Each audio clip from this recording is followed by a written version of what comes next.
How to set up and connect in-cab solenoid controls on your sprayer.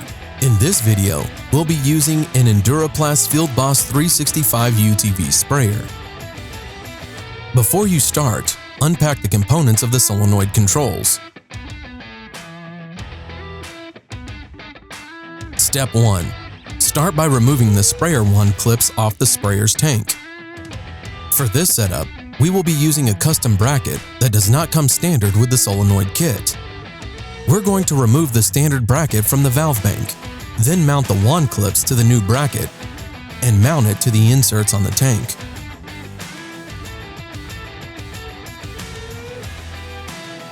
Once the new bracket is secured, mount the valve bank to the new bracket.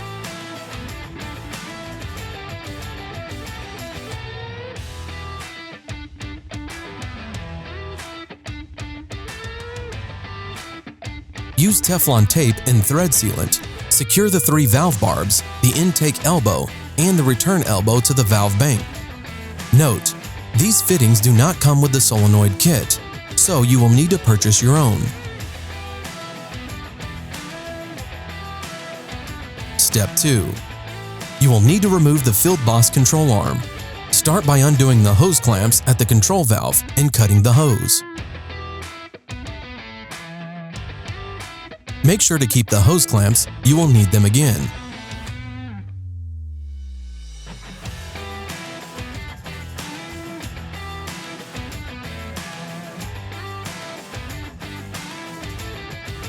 Remove the return hose from the control arm. Cut the 3 main supply hoses out the other side of the control arm, leaving enough length remaining to reuse the end of the hose.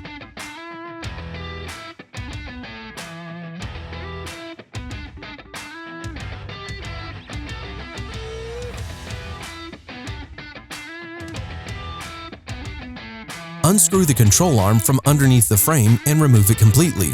It will no longer be needed.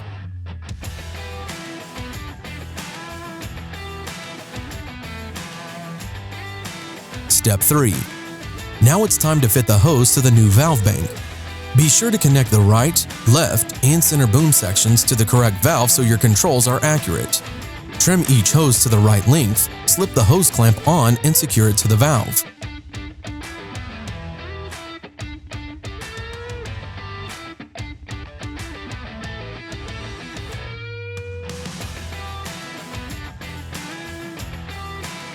Conduct the same procedure for the return hose, cutting it to length and securing it to the return valve. Step 4. Now we'll hook up the in-cab controls to the valve bank. Start by connecting the 3 valve harness to the valve bank.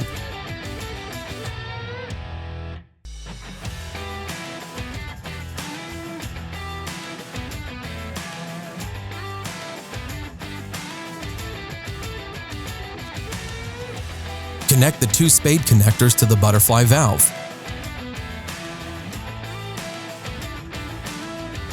Connect the pressure cable and tighten it with a wrench.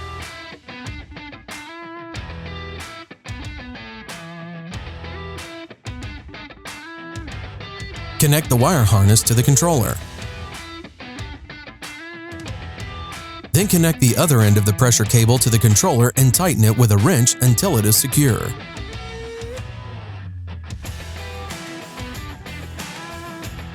Step 5. Next, you will need to connect the power wires to a set of alligator clips.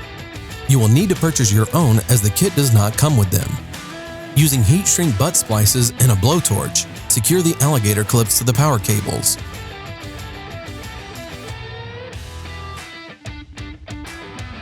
Once they are secure, then connect the alligator clips to the battery on your vehicle.